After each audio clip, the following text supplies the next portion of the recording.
Hello and welcome to episode 3. Can you believe it? 3 of the Mongoose podcast. I'm your host, Fritz Imperial, and joining me today is Christopher from Missing the Mark. The YouTube channel talks about Catholicism and culture and a lot of good stuff like that. And the topic today we are going to talk about, or I suppose topics, will be Lent and science fiction, two things we are quite interested in, both. So how are you doing, Christopher? Thanks for coming on. Oh, I'm doing pretty well. Thanks for having me.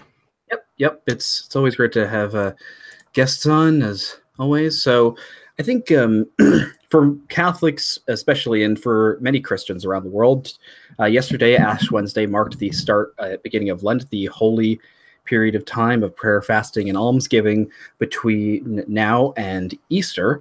And one of the more, and it's something that as I've sort of grown more and more towards the apostolic faith, I've sort of grown in and out of being originally raised in a Baptist tradition, then a Presbyterian tradition, which respected a lot more, and then an evangelical one, which didn't really care about it at all. Now coming into the Catholic tradition, I really though wasn't until I received my ashes yesterday and was praying one of the hymns. I can't remember exactly what the words were, but I felt so reverent at that moment. There's that phrase sackcloth and ashes, and just sort of understanding where that sort of comes from, of this need for repentance and sort of giving up of your own material self for the glory of God and for forgiveness of yourself and for others.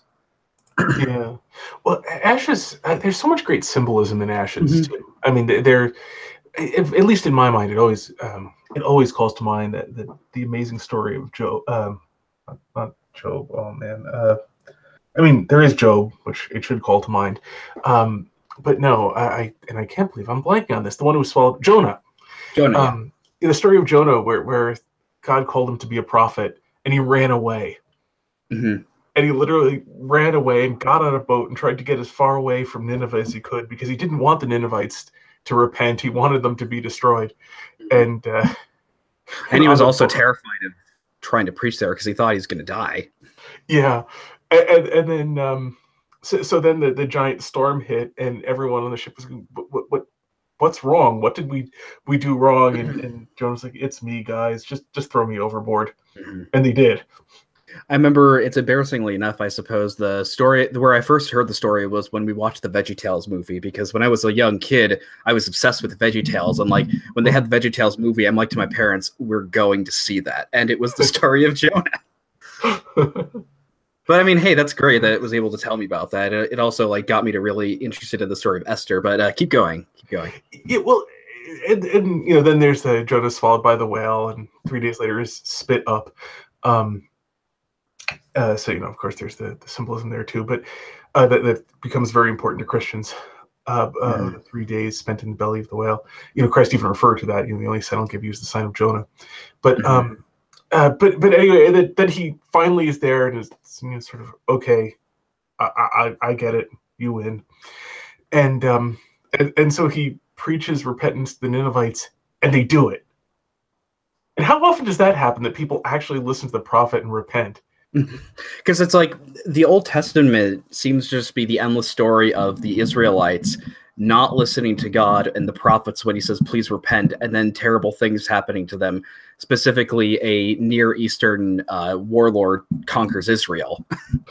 Yeah, it happened a bunch. And then it's such a... just the details of the story of Jonah are so fascinating. The part about, if memory serves, it took something like 3 days for the message to get from one end of Nineveh to the other. The city was so big. Mm-hmm. And but the king of Nineveh proclaimed that they would all proclaimed the time of repentance, and they repented, and they wore sackcloth and ashes. They even put ashes and sackcloth on their animals and beasts of burden.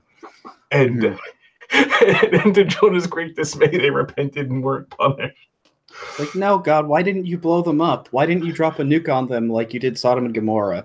There's apparently like some weird religious cult. I have to relook them up, but they think that it was aliens that did all the Bible stuff. So they thought that like they tried to like explain scientifically how essentially the nuking of Sodom and Gomorrah went, where Well, because of the neutron blast afterwards, that chemically changed Lot's wife into a pillar of salt.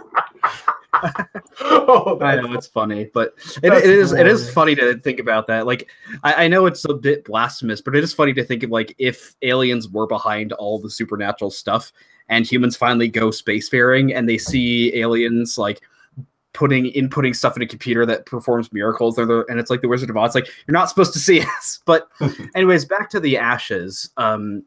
Because like I'm curious to know, because I'm learning a lot of this for the first time myself. Like, where did the practice of Lent start? Do you know? Well, I mean, the most obvious precursor was the 40 days that Jesus spent in the desert before his public ministry. So, I mean, itself an echo. The Israelites spent 40 years in the wilderness after being led out of Egypt before they got to the Promised Land. And then Jesus, before his public ministry, spent 40 days in the desert. Of course, there's numerological significance to 40 as well. And I'm not real up on ancient numerology. Numerology, not in the sense of trying to predict the future, but of the significance of numbers. Like, it's like, 7 represented a very large quantity, and hence, do we forgive 7 times? No, 7 times 70. Yeah, 7 times 70, but meaning infinite. So I'm not up on the numerology of the 40, but obviously the 40 days in preparation for his public ministry there, so that was sort of set because Easter is the high triumphal time of the Christian faith. It's the high holy day of the year, the highest holy day of the year. Sadly, it seems like Christmas gets a lot more attention, though. I mean, obviously, it's so important because it's the birth of our Lord, but his resurrection is sort of the epitome. It's the central theme of part of Christianity. It's the most integral part of it. Yeah, absolutely. I mean, if you ask the church, Easter is the high holy day of the year. If you ask our culture, it's likely different, unless I suppose Eastern Europe, the Orthodox countries, especially Russia, do seem to treat it with a little more pizzazz emphasis than in the West we do. Yeah, no, that does seem, as a casual observation, to be quite true. No, the thing is, the emphasis on Christmas is a relatively recent affair. I don't know the full history of that, but at the same time, I mean, I can remember, even just talking to my own grandparents, who grew up in the 1920s, 1930s. They don't remember it as being as important. Part of it being, I think, the everyone likes to blame the merchants, but all the same, the commercial element lent a lot of energy to Christmas. Oh yeah, oh definitely, yes. Whereas Easter, it's like there's some, but it's like I think a much more manageable degree where it's like, buy eggs and little tiny gifts to your kids. It's like they can't really monopolize it the same way they can Christmas. Right. Well, there's chocolate too, but yeah, no, that's very true. I did love, but since speaking of Lent, somebody on Twitter posted like a priest saying, stop complaining about not being able to like have chocolates and stuff on Valentine's Day because it's Ash Wednesday. The actual Saint Valentine was bludgeoned to death for his faith. You think you have it hard? Yeah. Yeah, but I've seen a few of those memes too. I have found fasting. Like I tried it on Ash Wednesday, and I was like, because I've also given up drinking for Lent, and I've always noticed when I give up for Lent, even before I started, being a seeker / candidate into the Catholic Church, I always sort of made an effort to give up something for Lent because I found it helps me certainly personally and spiritually, and it helps. Whenever I give up for Lent is usually something I'm actually able to keep. I can hold fast to, as opposed to me never doing any of my New Year's resolutions. Like I gave up drinking last Lent, and I had no problem with it. And this year I'm happy too. I bought a bunch of beer the night before, just in preparation for my own little Mardi Gras, and now I'm completely dry, and I hopefully will be that way for the next 40 days. And I just like and I think I'm trying to get into the aspects of it. I remember during the homily on Ash Wednesday, the priest talked about, the three, what he sort of sees as the three pillars of Lent, of almsgiving, prayer, and fasting, and just sort of the significance of all that. And I think, you know, I want to make a bigger effort to emphasize on prayer, because I want to be able to connect something that's might be ultimately, you know, long-term beneficial for me personally to a spirituality, to being able to focus more on God and less of me, so that I may, as the Bible says, decrease and he increase. Yeah, no, it's a very good goal. It's also kind of fascinating, the interplay of these things, that you know, because prayer has several functions sort of all at once, because prayer can be a penitential act, as well as prayer is at the same time, you know, it's a turning of the self towards God. It is, that kind of gets to some degree to the nature of penance, right there. That something which, you know, because prayer can be a very joyful activity, and at the same time it can be a penitential activity. And so the nature of penance, because, you know, the West has such a long history of thinking of things in extremely legalistic terms. Yeah.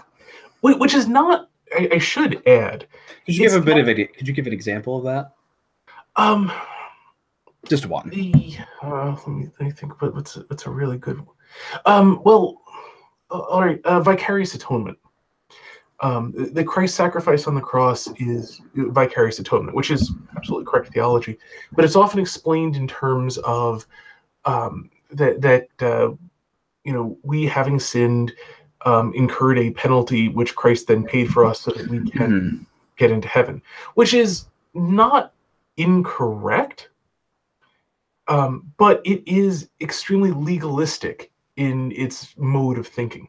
You know, in contrast to something along the lines of that Christ in, well, hold on, let me get the penance in 1 second, but you know, that Christ in dying and rising has incorporated, has done all of the action necessary to fix human beings, and has incorporated all of humanity by virtue of humanity's, you know, shared brotherhood as you know, one race, into that, and so has, you know, by his power as God, brought into humanity what humanity was lacking in its sin, which is not a legalistic description of what happened, but is a description of salvation. So, you know, contrasting a legalistic description with a non-legalistic one. Or I mean, the way I think about it, it's because a lot of the questions I had about the Catholic Church, or a lot of it's sort of a mindset change, where I feel like a lot of Protestants can view things almost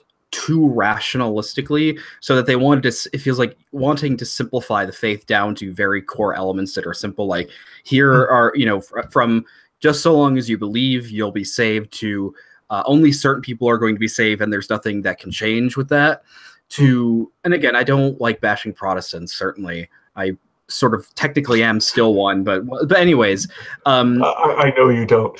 yeah, but anyways, like that's sort of one of the things I suppose is nice about the Catholic Church, and about, you know, learning about it, the sort of mindset shift I have is that, like, the last day when I'm learning about purgatory or penance and all of that, it should never be looked at as mathematically, like, well, I did this sin, and so this level of penance is going to equate for that and cancel it out and reduce my time in purgatory by this much. That's absolutely not how you should look at it. It's right. It's a much more, I suppose, mystical thing, where it's not, and that's sort of, I think, the where it gets difficult to wrap your head around, where it's okay, so I don't exactly know what penance is supposed to do or what it's going to do, but that I should, and in a way that I think part of it, another one of the things I'm trying to learn is, too much of it I also think about, like, the mindset, the perspective shift I certainly, and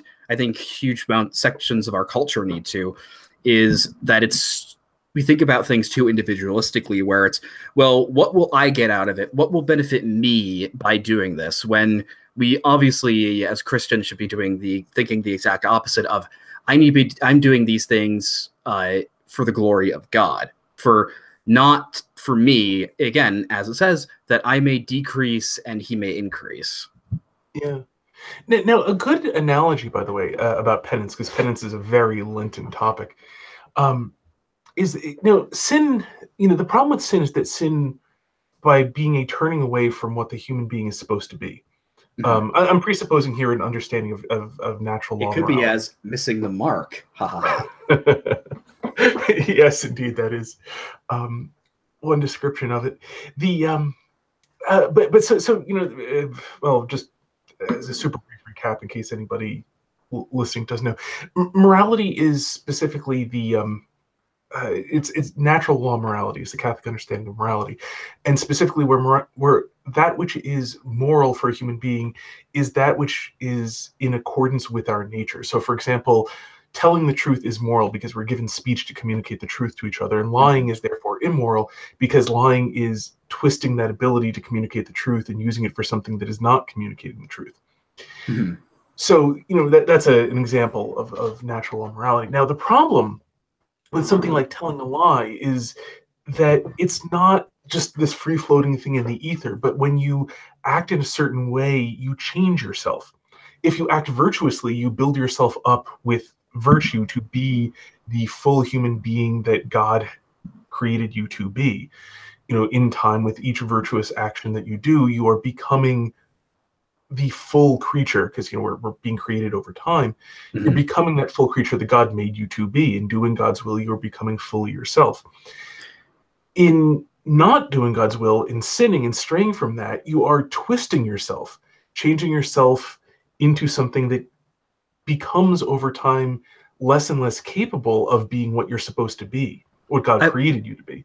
I've often heard the sorry if I might interrupt for a second, is that uh, that's that sort of mindset or understanding idea is a big influence in the elves and the orcs and Lord of the Rings, because if you sort of look Yes. at who they are, the elves and Lord of the Rings are sort of almost like perfected humans in the sense that they live forever. They are just these sort of graceful, almost angelic beings. And orcs in the lore of Lord of the Rings are twisted and warped and corrupted elves, and Yeah. they sort of drew further and further away from the sort of beauty and grace of the elves, as opposed to the sort of perfection the elves had. And I think it's a and again, that's something that's sort of new to me, because again, coming from this idea of that, like, there was such this emphasis on this moment that you're saved, like Mhm. that's it, and then nothing. And even the evangelical church I've been sort of on and off again going to, still, like, even they have acknowledged, like, they don't like the idea of cheap grace, or the idea that once saved always saved, in the sense of, like, they even acknowledge that this is a process that we grow closer to God. And even them believing in, like, perseverance of the saints. And I think it's because it seems very evident just through Christian history and Christian experience that even once I will agree that there is sort of a moment, maybe not quite a moment, but there is a definite change from not believing in Jesus Christ as Savior to believing in Him. Mhm. But that's not I sort of think about it like it's not the end of the journey, it's the beginning. And I'm pretty sure Yes. most evangelicals will agree with that anyways. Like, and it reminds me of, I think, I can't remember what, I think it's in the book of Corinthians, when St. Paul talks about, I think, where a lot of Catholics get the part of the belief in purgatory from, that and the way I like the way he describes it, where it's your works will be tested, and, like, you'll have a foundation in faith in Jesus Christ, and so that, so if you have that, you sort of base your faith as a Christian on that foundation in faith, but there's more on that. Like, the sacraments are ways that you sort of grow grow closer, going to mass, doing good works, being a faithful, good Christian, help grow you to be closer and closer to God by being more and more like Christ. Yes. There's also the issue of God created you to be a human being, and that's an Mm-hmm. active thing. And so, in good works were what you were created to do. Mm-hmm. That you were given the gift of speech in order to tell the truth, which is a good work. You were given the gift of arms in order to be able to lift heavy things, and therefore lifting heavy things for another it is a good work, but it's also what you were created. One of the things you were created to do. So there's a really interesting metaphor to explain penance.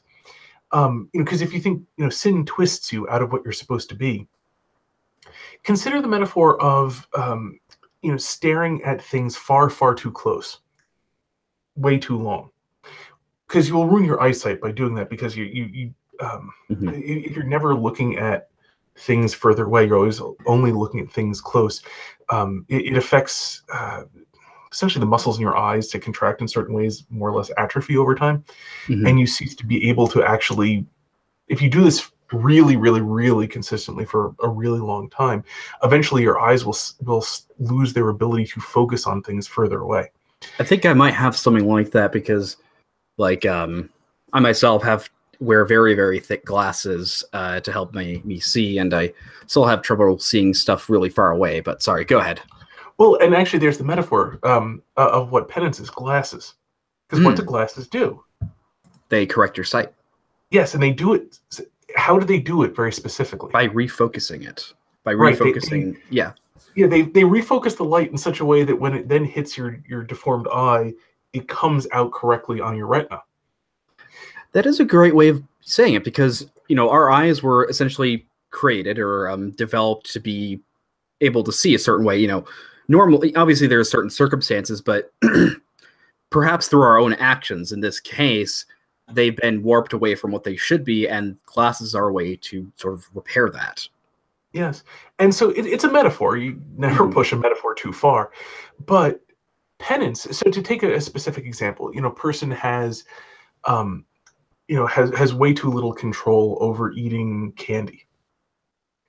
By then going in the other direction and completely refraining from it, you are doing penance for the overindulgence. This is a balancing act that restores your ability to control yourself. So penance, and more broadly, so an act of, if you steal something, an act of penance for stealing is restoring what you stole and then making up the, and going beyond to make up the loss of advantage the person had from their property while they didn't have it, and making up to them the time and the trouble that the time they missed, the trouble you caused them, and so on. This would be an act of penance. You're doing, penance for the theft. And moreover, so you're restoring to them that balance. Then you go even further and do something like fast or otherwise, refrain from some good, which might be legitimate. You are then correcting that avarice that had driven you to steal. By disciplining yourself. Yeah, by that discipline, you are balancing out the thing, not in a punitive sense, but rather in you are pulling yourself far enough in the other direction to come out right. So that, you twisted yourself one way. By doing penance, you pull yourself back far enough that then when you stop doing penance, you've now turned straight again and can now proceed as you should have been.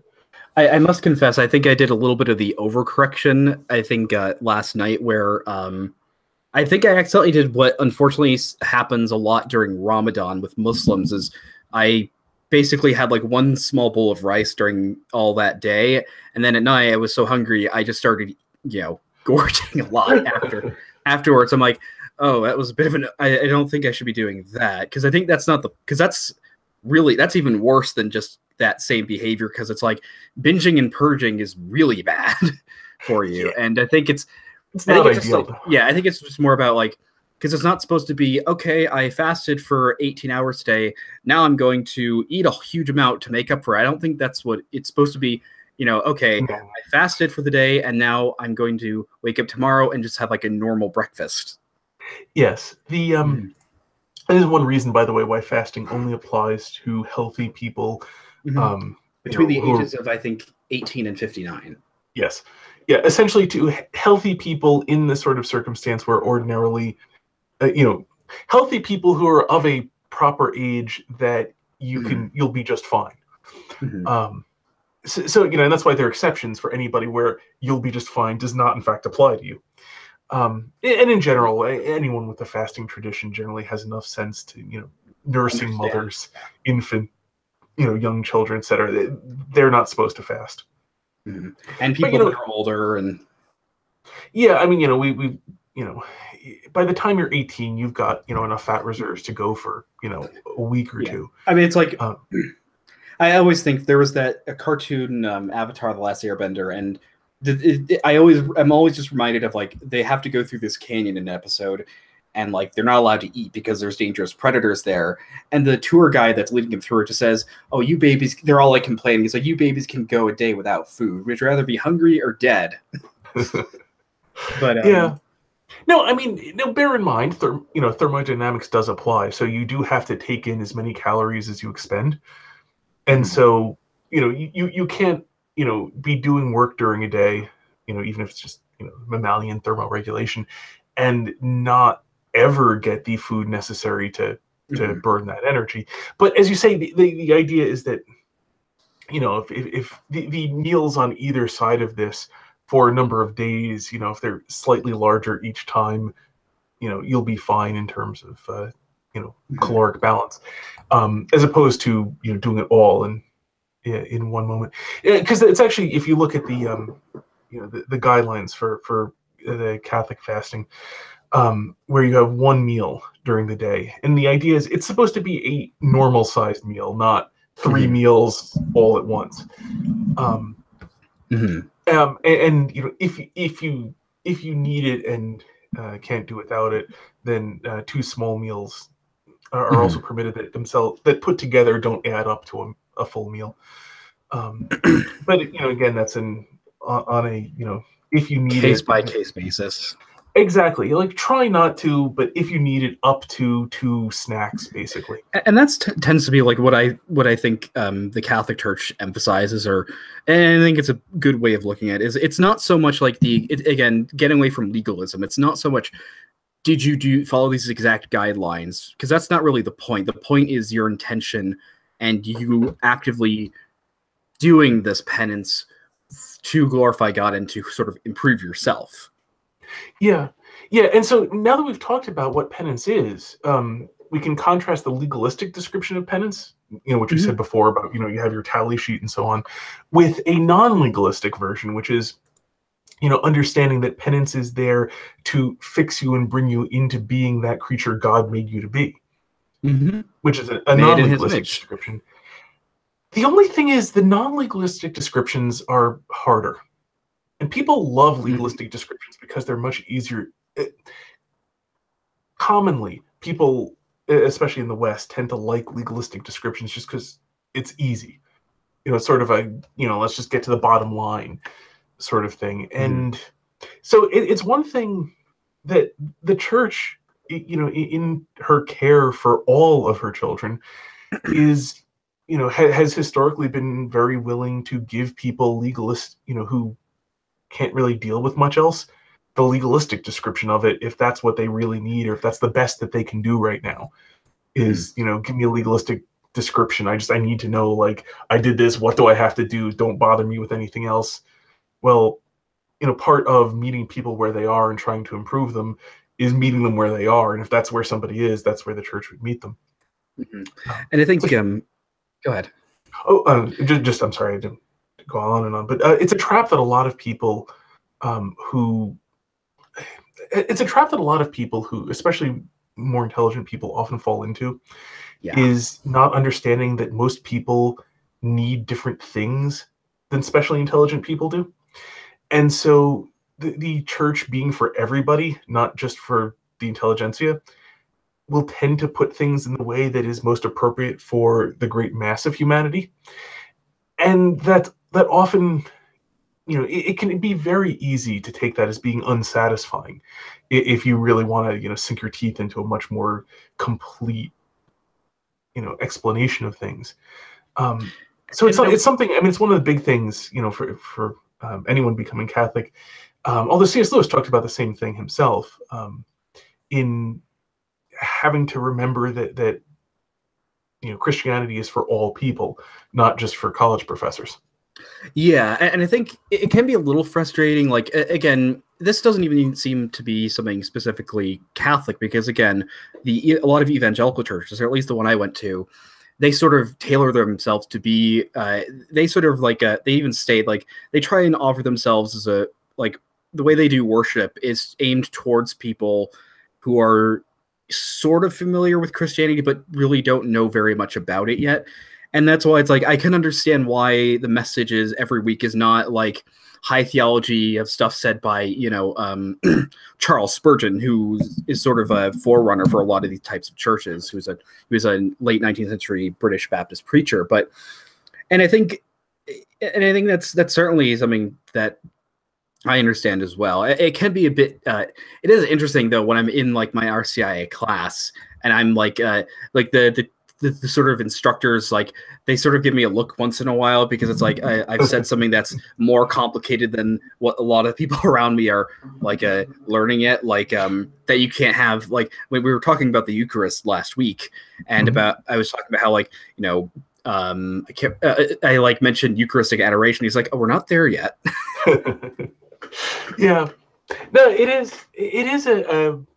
I mean, it is a general problem, and it's something it's something St. Paul talked about actually when he mentioned about I mean, I'm thinking when he was talking about eating meat that was sacrificed to idols, and which apparently, as I understand, came up because the thing is, people would pay for the sacrifice, and then there'd be a lot more meat than they had to deal with, so this was sold very cheaply. It became very, because you're going to kill the animal one way or another, so now there's the meat to get rid of in the pre-refrigeration days. And so the meat sacrificed to idols tend to be sold very inexpensively, which kind of on the flip side meant if it's very inexpensive, if the meat's very inexpensive, you kind of have a pretty good idea of where it came from. So St. Paul's, pointed out, well, we know that the idols are empty and nothing actually happened. So it's not like anything actually happened to the meat. There are no, these idols don't it's actually not do anything. It's not what happens to the bread and the wine for the Eucharist, because those actually do, as in the Catholic and Orthodox tradition, become the body and blood of Jesus. Right, because that altar is not empty. Whereas the altar of a Roman god is, well, it's just a piece of stone. Because that Roman god isn't real. Right. And so we, knowing this, we know that there's nothing wrong with this meat. It's, somebody thought he was sacrificing something to some god, but he wasn't actually doing anything. So there's no real problem. But St. Paul said, if there is somebody who would be caused to stumble by eating this meat in front of him, then I will refrain, lest I cause my brother to stumble. So if somebody thinks that it would be sinful to eat this meat, then for him it would be sinful. And moreover, even though I know that it wouldn't be, if my brother thinks that it's sinful, I will refrain from eating this meat in front of him, lest I accidentally lead him into sin. And it's a really a very, very good general principle. Because you can easily, I was just thinking, you could easily apply this to, let's say, alcohol, right? Where, let's say, drinking a glass of wine or having like a beer on like Friday night, for most people is fine. But if somebody who has a drinking problem, that could potentially be a death sentence for them. And so you'd understand you shouldn't, like let's say you're in a let's say in a family, like the father has a drinking problem, the mother or the wife, the husband has a drinking problem, the wife doesn't. It would probably, and let's say the husband like says, I want to get help, I don't want to do this anymore. It probably, even if the wife can drink a glass of wine or have a beer without any trouble, it would probably behoove her not to drink around him, because that could help cause him to fall. Right. Exactly. It's a very, very good example of it. And I think it's not really supposed to be meant though, like, if you're in a community in which there's nobody, let's say with the meat having that issue, then it would be fine. But it's sort of understanding the special cases people are in and being able to sympathize with them. Yeah, and I mean at the same time too, like if you go to the meat shop and buy some meat for your family, and nobody in your family has this problem, your neighbor is not supposed to be sitting there outside your window peering in to see what you're doing.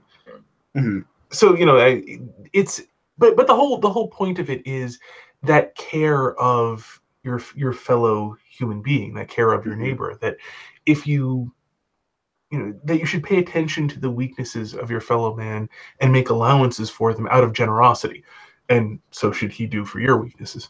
And it sounds like this is probably something that anybody that's like a Nietzschean or somebody that I imagine a lot of the alt-right would find this to be like when they point to how how terrible Christianity is, because it sounds like weakening yourselves. But it's like, this is just like, I don't want to adopt any sort of ethics system in which basically anybody that's slightly less than perfect than you basically have to tell them, sorry, but I'm the weak. The weak must fear the strong. I don't think that's a very ethical or good way to live. I think, but yeah, when we get at a moment, go ahead. Oh no, just we'll cast off the weak into the darkness where there is weeping and gnashing of teeth. It's an ancient tradition. You find the infants who aren't strong enough, and you just put them out on the side of the mountain to die. And it's like, I was watching this thing that really made me angry, because I've started listening or reading Hegel, taking a second look at this philosopher that seems almost everybody hates, and taking a second look at him, it's like, there's actually a lot better stuff here. And I watched a excuse me, 1 second. Sorry. I was watching this sort of brief introduction video to him, I think from the channel School of Life, and it was talking about certain things Hegel taught us, and like one of them is like understanding the value learned in the past, and it mentions like the Middle Ages, and I got so mad, like when it says, even though the Middle Ages it was a British guy, had this good concept of honor, despite what we might think about the attitude towards women and children at the time. I'm like screaming at my computer, like, no. Like, compare life for women and children in medieval Europe was vastly better than it would be in the Roman times, because like if you look at the records, infanticide in the Middle Ages was exceptionally rare, because if you did that, well, you're a horrible murderer. You murdered your child. Yeah, as opposed to the Roman time when you had the paterfamilias had the absolute right in law to have his children executed. Same thing, like the even though culturally the maybe the standards didn't always apply, legally, and I think, or no, at least religiously, you couldn't have that double standard where, well, the wife should remain faithful to the husband, but the husband's under no obligation to be faithful to the wife. Well, Christianity says no. Wives, you have to love husbands. You have to love your wives as Christ loves the church. Oh no, our happy little pagan harem culture is ruined, and that's the thing that scares me, is that it's like all these. There's a great there was a talk by an Orthodox professor named Dr. Eve Tibbs. She gave I watched a couple times, actually. It was called like Ancient Heresies and Their Influence Today, and it was about sort of these ancient sort of Gnostic heresies that are sort of manifest in a lot of New Age spiritual movements. She warned everyone never to read any book on Oprah's top reads list. I thought it was funny, but I think about the same ways that in the same way as those things might be coming back, like in the New Age spirituality, it seems like unfortunately a lot of the pagan sexual practices are coming back just as much, in the sense that the sexual culture of that time, when you get rid of I think of Christianity as essentially enforcing a sexual socialism, where yes, there are alphas and betas in the sense of there are men who are just naturally more dominant, aggressive, and successful, and ones who are less so. At least under Christianity, it says, well, even the most successful male, the best alpha, you can have one wife, and the schlubby guy, one wife. And that ensures that children know who their fathers are. Women are treated a lot, on average, a lot better, have more rights, and you have most men able to find a suitable mate, and so you get rid of the huge psychological problems that come with that. But lo and behold, post-sexual freedom, quote unquote, that's coming back, and it seems like we're back at the time which, because of birth control, though, it's a bit reversed, so that only it seems like the top and most successful males and females are essentially able to have sex with each other, whereas increasingly you're finding young people and young, not so successful people being autistic weirdos on the internet. And like in Japan, it's like 50% of the population is not having sex at this point, which obviously I believe it should be safe for marriage, but that's not a good sign. Yeah, no, I know. I mean, well, even you can even take the very large fraction of the young people in Japan, I believe, don't do anything like courtship. They don't date. They Mhm. don't. There's a lot less interaction with members of the opposite sex. That, and it's a somewhat extreme example because they've got there's a lot of uh, social responsibility that comes with dating, and the upside in especially in a semi-secular society. I was talking with Dr. Steve Turley a few Mhm. months ago, and he was mentioning that the people like to describe Japan as a secular society. It's people who aren't in Japan who tend to do this. It's not Um, exactly true, though. yeah, well, what he was saying from his own direct observation, and he's quoting all sorts of things about how, like, I remember just mentioning, like, good luck getting anything built without first getting a blessing by a Shinto priest, for example. Mhm. And how a large portion of the population, when they do get married, they there seems to be a preference for a Christian wedding. And yeah, like again, it's because religion does not really operate the same way in Asia as it does in the West. Yeah, and so it's a complicated thing, but it's so I mean, yeah, there is, as you had said, the the breakdown that you see there. There's also there's there's sort of an odd collection of problems that you get if you go for a complete sexual free for all.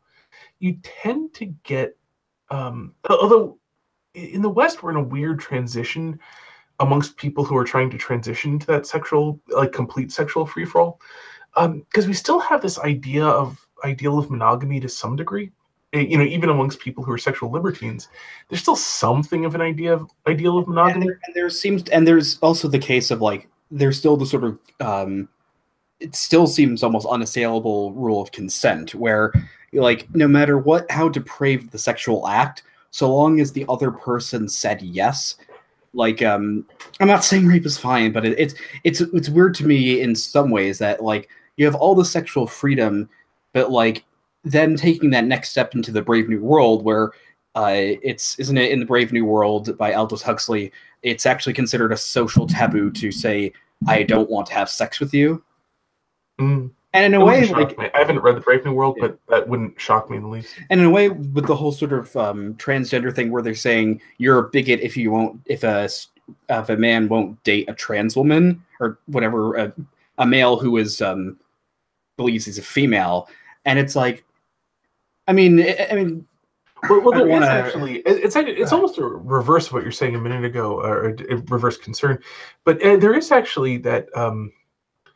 Uh, it's very curious actually to see in the context of the fetishization of consent, by which I mean the consent being the only thing, um, and rather than one of the important things.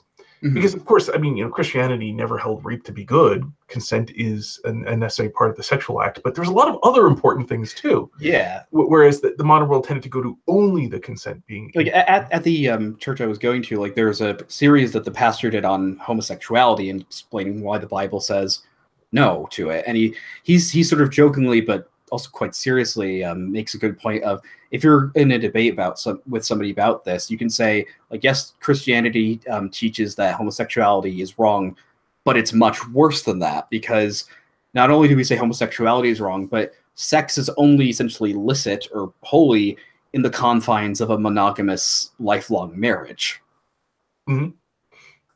And I think that's certainly, I mean, I sort of want to move on because this is going to make me sound like a broken record that, yes, sexual revolution bad. I think everybody in the chat and you probably know that I believe that. And I think, I think maybe before we could transition on to science fiction, just one more point about penance is that when you're talking about legalistic, and I suppose the other definition of penance, it's something that I find a lot of the new atheists do. They take a very very hyper legalistic approach Oh, to. I said this in my video on Sargon of Akkad and Thomas Paine, where the new atheists, again, even people like Thomas Paine, it's they essentially take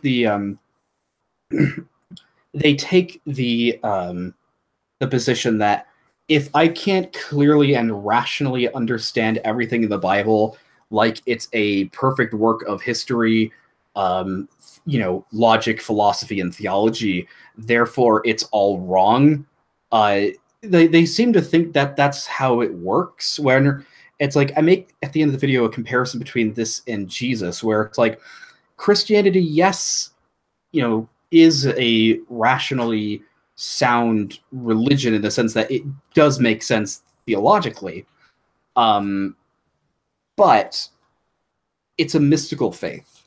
Jesus is not this cookie cutter, clean figure who is just like super easy to understand. In certain ways, he is kind of understandable, but Jesus is mysterious. He's strange and mystical, and that's one of the great things about him. Like the fact that in the Sermon on the Mount, he'll be saying, we need to become like little children, and then we'll talk about the end of the world and people being cast into hell. And, that to me, it seems like what I get out of that is like, well, that Jesus and this Christianity, like the fact that it doesn't fit perfectly rationally, well, the fact that it's like they're taking it the direction of, therefore it must be all garbage. It's like, well, no, it's just that much more interesting. Yeah, there's a small qualification I should put in, because what you're using rationally to mean is essentially, I actually don't know the right word for it. I like to use the term comprehensible, from the idea to comprehend being to completely, to get the entirety of something inside your head, comprehending something, being comprehensive, completely around it, such that the entire thing can fit inside of your mind. And what's really kind of funny, if you just look at it, is to ask to fit the entire universe inside your head is kind of silly, given that your head is part of the universe. So, I mean, how anybody, it's complicated, but how anyone could possibly seriously make the objection that I don't understand in full detail the workings of absolutely everything everywhere. Well, yeah, of course you don't understand the complete workings of absolutely everything everywhere. You, on your own, are just one small part of that, and you can only, your mind is only big enough to encompass itself.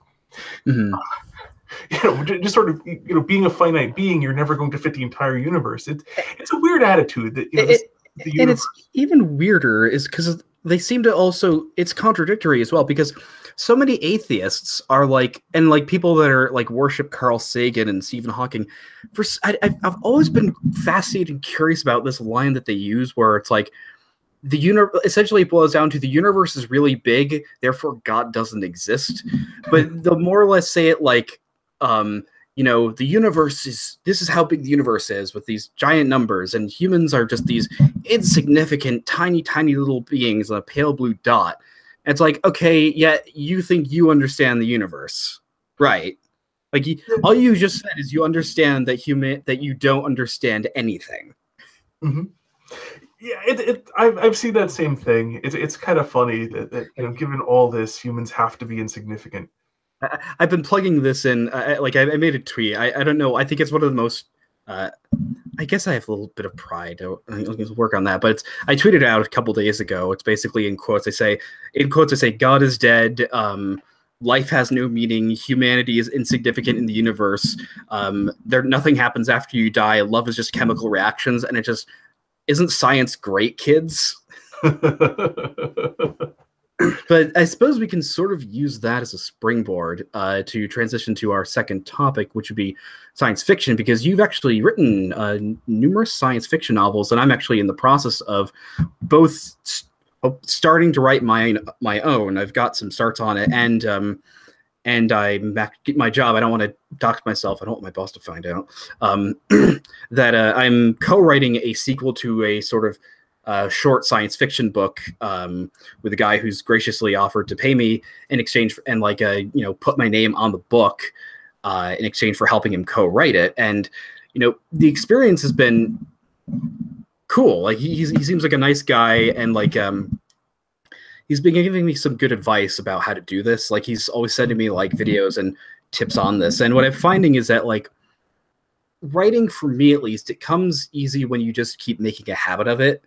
And when you make it, it's like, I mean, I'm a type of person that like I'm very I like to plan things out. Like before I'll write something down, I'll like take a walk. But like what I found is like being able to have a bit of structure, like having a whole, since we're writing the sequel, being able to write like based on the story that's already happened is actually, I find, a lot easier than say write something completely new from scratch. Yeah. Yeah, it's. I mean, certainly the blank page is a difficult terrain to conquer in many ways. Although I do think my own. I should mention I've written two. One was a superhero book. One was a reasonably but not completely hard sci-fi book. And I've got some other stories I've worked on, but those are the two that I've published. And one of the things that I've found with regard to this is that it's, to some degree, it's, at least my approach has been, you have to start with something solid and build from there. So you have to pick something, whether it's part of the setting, or whether it's part of the action, or whether it's some relationship or what have you, and then take that, at least for the time being, as a fixed point, and then start building things from there, figuring, judging all things as then move on to the next piece, and then judge all candidates for the next piece as to, do they fit in with the first one? Or right, setting myself up for ridiculous plot holes. Yeah. And then hopefully put away the stuff that would, set aside the stuff that would lead to ridiculous plot holes. I mean, so go ahead. I found that myself. Sorry, I'm drinking water here, but not alcohol. Anyways, I've because like in the story I'm sort of coming up with, because I wrote like when I was in high school, because I was in my sort of, I'm not a Nazi. I have to say that because this is the internet now, and well, I am according to half of the people in this country, it seems. But like, I was like really into like World War II German history, and I wrote, like, I'm actually proud of myself. Like over the course of a few years, in my like late teen to early college years, I wrote like a 110-page book, which would have probably be like 200 pages if it was like in a normal book size, of like some alternate history of World War II, where Hitler dies during the middle of the war and Germany pushes back the Allies, and sort of the main character and his like love back home in Germany, like just sort of making it through the war. And like, I'm actually proud that I managed to get all the way through that, but like, I would never publish it because I think it's like, it's insane. But I think I do have a couple short stories, but what I've noticed is that when it especially comes to stuff both like science fiction and fantasy, is that the easiest thing in the world to do, and I think it explains so much about why a lot of video games and science fiction and fantasy franchises are like, is so much of an emphasis on building the lore, the backstory to everything. But like, and I think all that's cool. Like Lord of the Rings is a perfect example of this.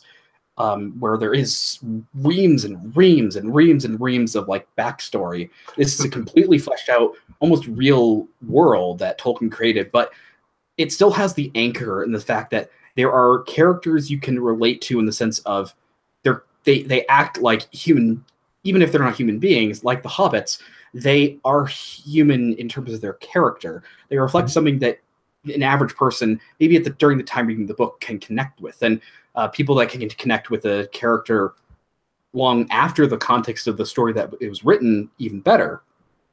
And I've sort of found like a rule, or something I find interesting, that I feel like a good story, or a cohesive story that's easy to like, because I don't like stuff that's ultra like super complicated where I have no idea what the plot is. Like I don't like stuff that's all that avant-garde. But like, I think a good story, you can explain the bare plot in 1 or 2 sentences. Like Lord of the Rings, for all the backstory it has, it's actually quite simple. It's Sam and Frodo take the One Ring to Mordor. That's essentially the entire plot of Lord of the Rings. Of all those 3 books, that's still technically correct. And what I'm finding is like, because what I want to focus on in the book I'm writing, which is essentially long into the future, after, essentially set in a early dark ages in the future because there's been so much war, and the Earth has essentially been nuked, and it's like overgrown with like plant life now, and there's not very many humans left on it. These two characters sort of traveling back to the Earth because they've heard all these myths about it, about how it's sort of like this paradise, or it's not dealing with a lot of sort of social problems that exist out in space, and it's wanting it to like focus on, and they're on like this rather small ship, and I want it to like, and in all the scenes I have, it's based on what are these characters thinking, what is their interaction with each other, because what I want to avoid is this feeling like I think so many science fiction stories can be, where it's you don't feel connected to any of these people because it's like this vast galaxy of, you know, all these weird alien races. And again, you look at the first Star Wars, original Star Wars movies, like, yeah, there's all these aliens, but you have Luke Skywalker, who's just like this ordinary farm boy that you could connect with. And I think wanting to focus on this is a story about these two characters, yes, in this interesting setting, so you can play with certain things, but it's about their relationship with each other. Yeah, well, you know, I think it's interesting you mentioned that.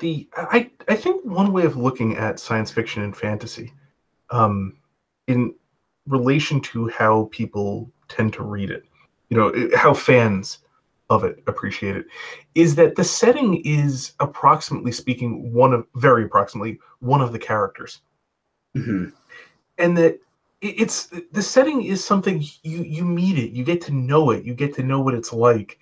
And it has many of the functions of a character in a story. It's obviously it doesn't have lines, but you could say it does in a lot of the descriptions of the setting. But yeah, go ahead. But it's so, and you know, thinking about, you know, if I'm reading science fiction, if I'm reading fantasy, I like to learn about it. It's weird that these are two genres in which exposition is often quite enjoyable. Because, you know, as you learn little bits of the lore, the history, the races, the way they interact, the various things, it fills in. You know, you questions pop into your head, and some of them get answered, and it becomes very, very interesting.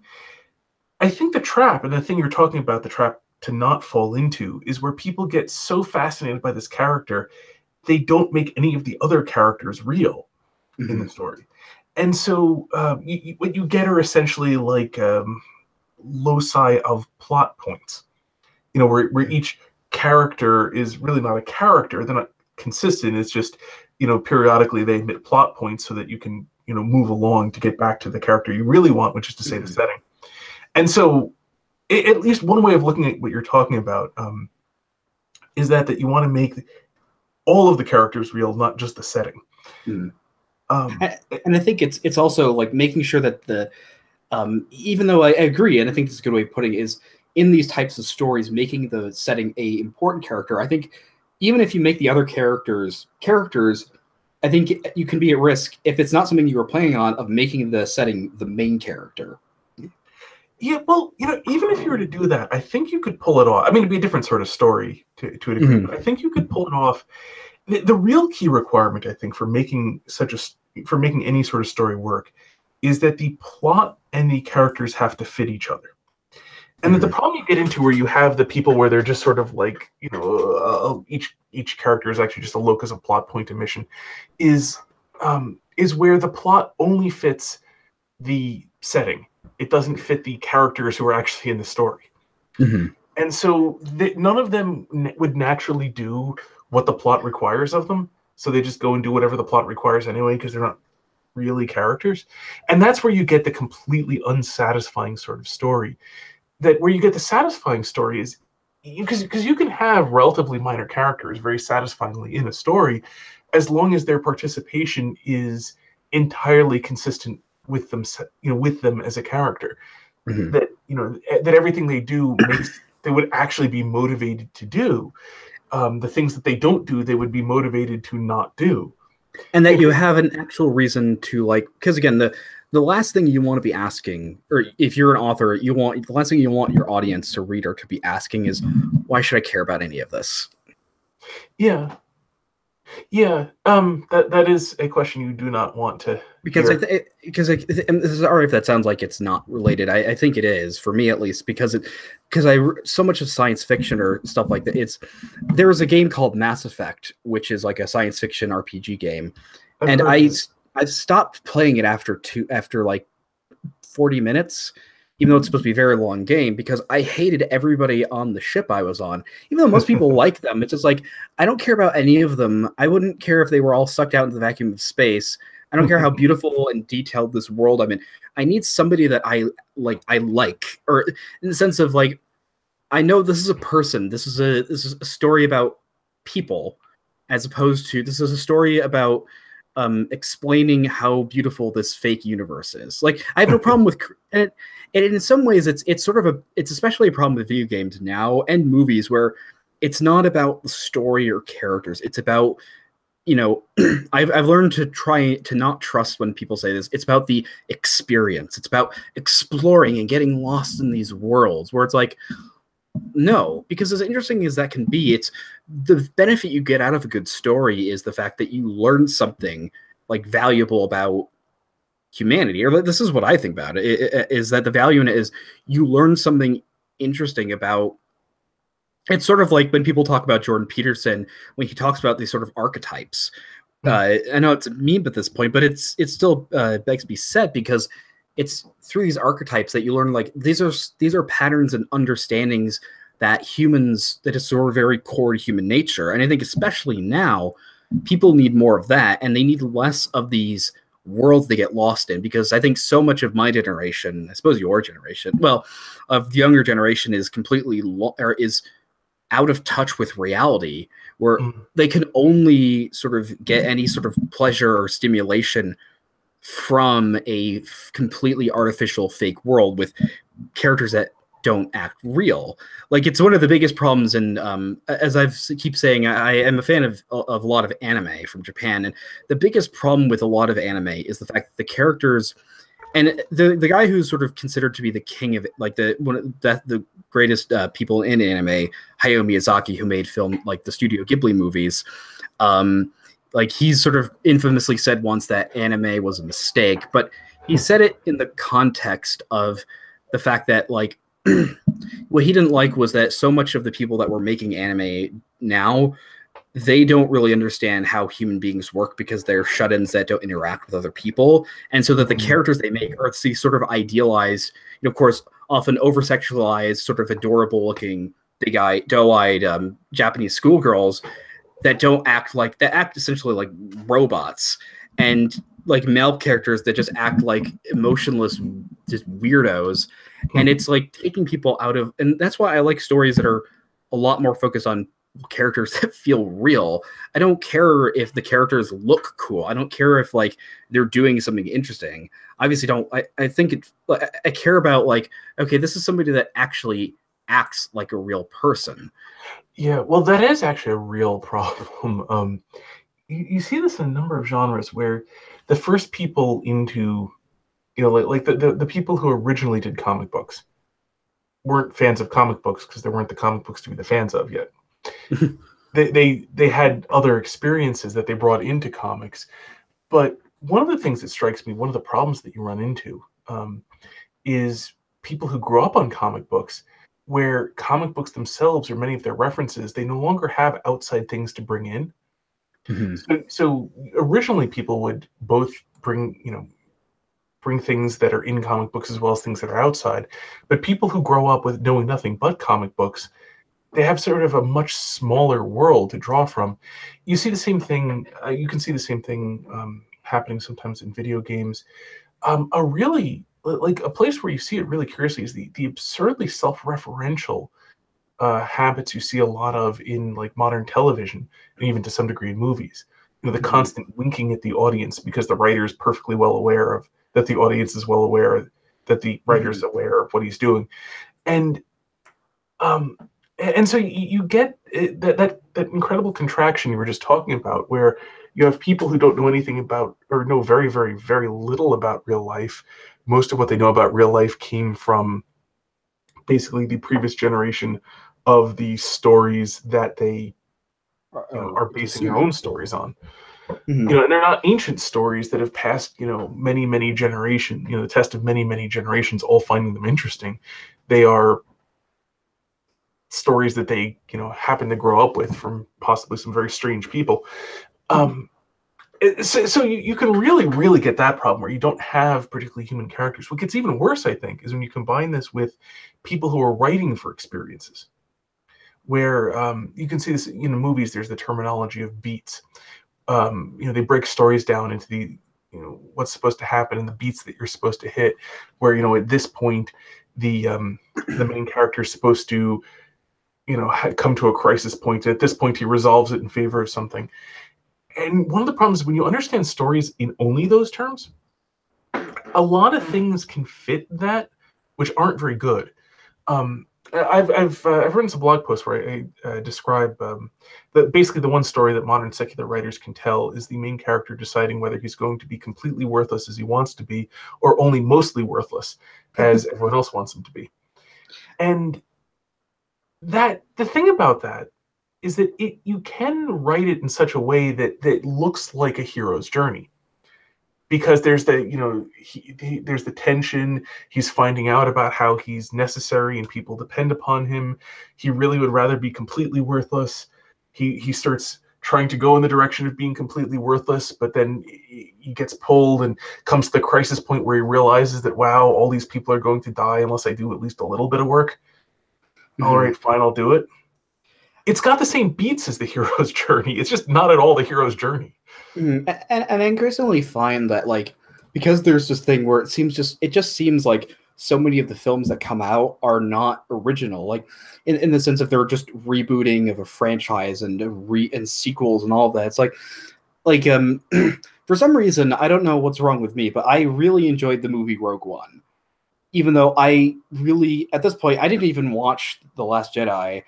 And I'm probably not going to see any of the new Star Wars movies ever, because I just look at it sort of now and back at I look back at George Lucas like an angel compared to what Disney's doing to the franchise, because as much as the sequels might suck, at least it was a guy had a vision and made a movie. They were George Lucas's movies. Do you mean the prequels, by the way? Yeah, I do mean the prequels. Episodes 1, 2, and 3. I know, because I know he came up with the original idea for the original trilogy, but he only directed episode 4. But with Disney, everything is fueled not based on a person's idea, but on what a committee thinks, or at this point knows through endless market research, that drooling fan idiots want. And I say this not because I hate people. I feel bad for a lot of the people that are avid Star Wars fans that have been that way for decades, that if you want to get a great grasp of what I'm talking about, the channel Red Letter Media that does film reviews, so they did the Plinkett reviews, which are these famously very good takedowns of the Star Wars prequels. They were reviewing The Last Jedi, and they described it like Star Wars is like a cult at this point, where there's the Star Wars celebration, where there's these stadiums that are filled with 50,000 fanboys, and you have Kathleen Kennedy up there on a podium like a politician, and it's just this glossy artificial thing of just so long as it has the label and it looks nice. And I think it's not just the fact that they're not telling original stories, they're doing this solely for the fans. It's the fact that a great story, a great piece of art, it's something that comes from an idea. But the reason why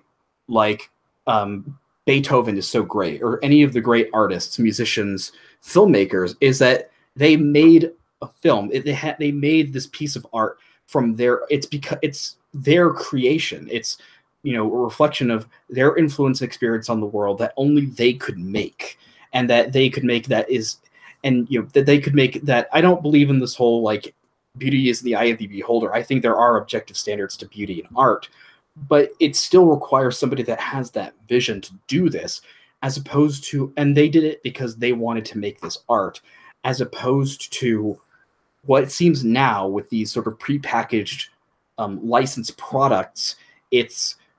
We're making this film to make money, and to not even to make money and have our own idea, but to make money and to make what people who consume our product want. And so it's changed film, and it seems, culture from something that a person makes to make a living. There's nothing wrong with that. But that they have their own idea, it's their creation, to something that's prepackaged as a market product, as a commodity, bought and sold to a market. And Well, that I it's what. think the key, especially in what you're saying, is is essentially the market research into the design of the product. Mhm. That the thing about art is that it is, art classically was meant to be beautiful. So there was an ideal of beauty that was sought, and you do this, often on a commission. It was a way to earn, you would earn a living by doing it. But the thing you earned your living by doing is creating something beautiful. And beauty, of course, has a unity to it, because beauty involves a reflection of the rational order of creation, and so in capturing that in a way that you can't describe in words. Mhm. In a straightforward way, in words, at least, Yeah, literature, not obviously, but even in literature, the thing that you capture is something that is perceptible as you understand the narrative, but it's not something that you could just, trivially easily like describe. or even if you could, it does not have the same effect. If Yeah, you well, when you describe it, you're not communicating it. That's the problem. Yeah. If you describe that Elizabeth Bennet in Pride and Prejudice learns that she had, in fact, been indulging in vanity rather than being especially clever. Yeah, that's not really capturing what you learn about the human condition by reading the book. It's it is sort of a description of it, but you're not communicating the actual lessons of the book in this sort of character study of how a human being can go wrong and go right, and so on, that you actually find when you see see the full narrative as it plays out. So in visual arts, again, pictures worth 1,000 words and so on, but beauty always has a unity to it, because it's a reflection of the rational order of creation, and a rational ordering has that unifying principle of its rationality. um, so that's and you really see that when you have an artist who is creating something, because he can hold the whole thing in his head. In at least some respects, you have the possibility of that rational ordering, as opposed to the market-driven product, where you do research into what are the things that people like to see in the movie, and let's make sure we have appropriate checkboxes for all the things that people enjoy. So there have to be at least 4 lightsaber duels and 13 explosions. I think that's what sort of those are some of the things that, ironically, like with a film like Rogue One, which I really liked, that took me out of the film, because it could have really worked as it's an interesting concept. Essentially, what Gareth Edwards, or no, not him, the guy who created the film, that Gareth Edwards directed it, wanted essentially was the idea of the film that it tried to convey, and I think in a number of ways succeeded, and that's where I think the film is strongest, is one, to create a gritty war film, but set in a futuristic environment. And I think that's a really cool idea, but I think the fact that it was a Star Wars movie dragged it down like a ball and chain. Not only because of the fact that it's not even the fact that, okay, this is set in the Star Wars universe and it's telling a story of like how they got the plans to the Death Star. It's the fact that, framed on that, they didn't even let them tell their own story in certain ways, because they had to keep pulling it back to, we need to push in Darth Vader, we need to push in a reference to C-3PO, we need to push in a reference to lightsabers and Obi-Wan Kenobi. And it's just like those, like there's a scene in it where they're all like taking off to the final battle, and like you just see C-3PO on Yavin 4 going to R2, you'll never find me in one of those horrible starships, R2. It's like, shut up. Like, you did not belong in this film, because in the film they have their own robot called K2SO, he's like a reprogrammed Imperial droid, and he's like sassy, and like he's like really tall and can like beat people up, and so he's sort of the complete opposite of a C-3PO, and that's refreshing to see a sort of kick-ass droid, because you really haven't seen that in the Star Wars movies. So it was refreshing because it was new, and the fact that like But like it's just those elements that are like, no, we have to repackage it to the numbrains. That's another Red Letter Media name I love, the numbrains, the people that munch popcorn and just, I want to see explosions. But I mean, and in fairness, spectacle. I mean, there's a long and storied tradition of spectacle within movies.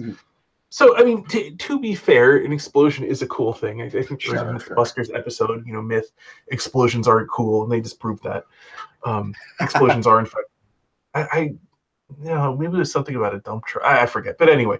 I think it was like they made a dump truck just go away because the level of explosives they used, like there was nothing left of and you could like see the giant shockwave, but. I was joking with a friend of mine because I didn't see the episode. He told me about it, and I just joked that the myth that they were trying to bust was that explosions aren't cool. Because, anyways, about what we were saying is that it's the fact that the spectacle of something is certainly, I'm not going to disagree. It is a part of it. How a film looks is part of it, but when it's missing that sort of spark of the creativity of an artist, and when it's missing characters and an actual story, when it's just sort of a way to push the label of something that a fan didn't even create, that they weren't even around, because I think the vast majority of Star Wars fans were not around to see the original films. I certainly wasn't. I just watched them on VHS when I was little, and then like once they went on DVD, I didn't really see them again. But like which should say they're special editions, I suppose might be for the best. But like they're not that bad.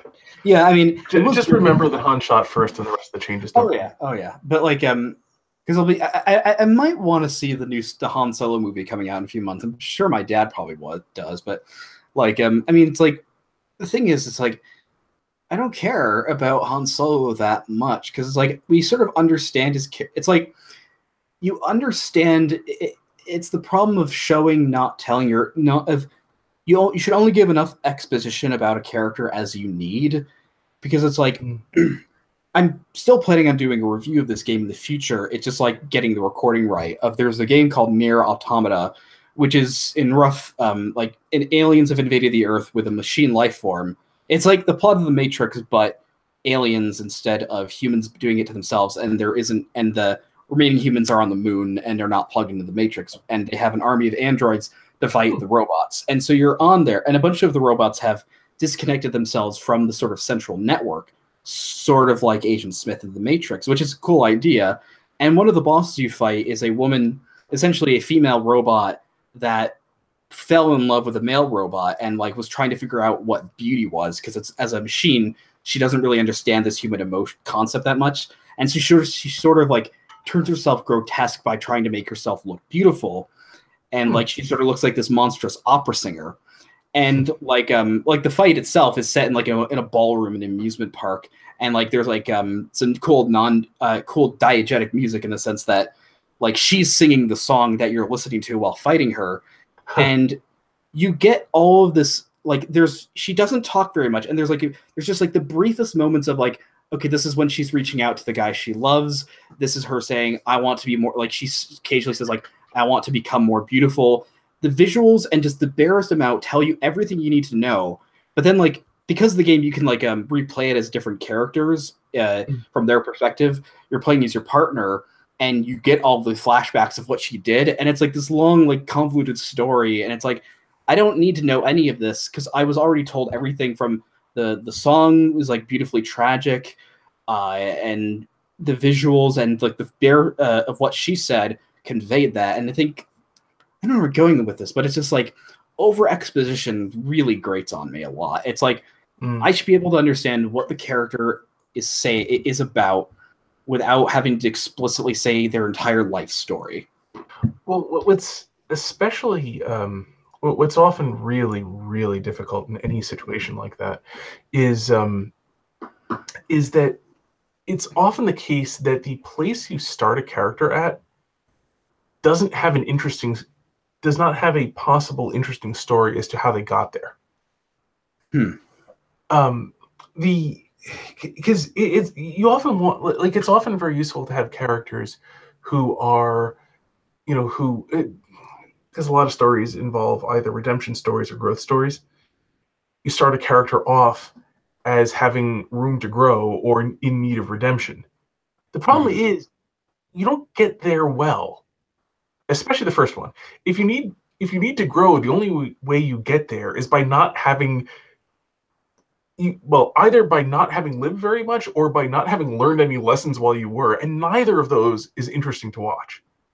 Yeah, it's just a series of like because in a way it's like it explains in sort of way it explains, even though I'm sort of making the same mistake, I'm a bit of a hypocrite in the what happened to the characters I'm writing my story, like what happened to their parents. It's like it seems to explain a lot of why in so many stories, especially Disney stories, which I'm not really sure if I'm okay with, your parents are either divorced, one of them or both of them is dead. And it's because I think it instantly creates, okay, here's the rough backstory, and we can't, and it explains why you can have young kids like going out on a world trekking adventure, and like why they might be emotionally troubled. But it's like you're right in that, and that I think understanding where the character came from is important. Like, I think you should explain why is a character like this, but you shouldn't be telling that whole backstory. You should understand this is sort of, you should hint at, like, one of the characters, she essentially is a merchant or a trader. Like, she owns her own ship, and it's because the reason she wants to go to Earth, or part of it, is her mother is from Earth, and both of her parents eventually died. But like, it's not really about what she was doing up until that point. It's the fact that it's just being able to explain this is what her motivation is. This is why she is where she is and why she is the way she is. But the rest of the story should be about how does she grow from that. Right. No, it's good to have the backstory. The thing is, you couldn't tell that backstory. Like, all my life I've dreamed of going to the land that my mother came from. Well, that's not a story. Yeah, it's a point you like. It's a line of dialogue you have them say, and like then or any number of things. But it's good to know about the character. You can't tell that as a story, though. All my life I dreamed of flying a spaceship. Okay, that's not a movie. Yeah. I mean, it's very, very helpful in knowing who a character is and explaining their actions and giving them a starting point. That's not a story. That's day in, day out of not doing what you want to do while you're doing something else. So I hate to start. I think we've started to be able to wind down here. We're coming on, I think, about an hour and a half, but because I like to keep these a little shorter. But I think we can start wrapping up now. And just thinking, again, thanks so much for coming on. I think this was an excellent conversation.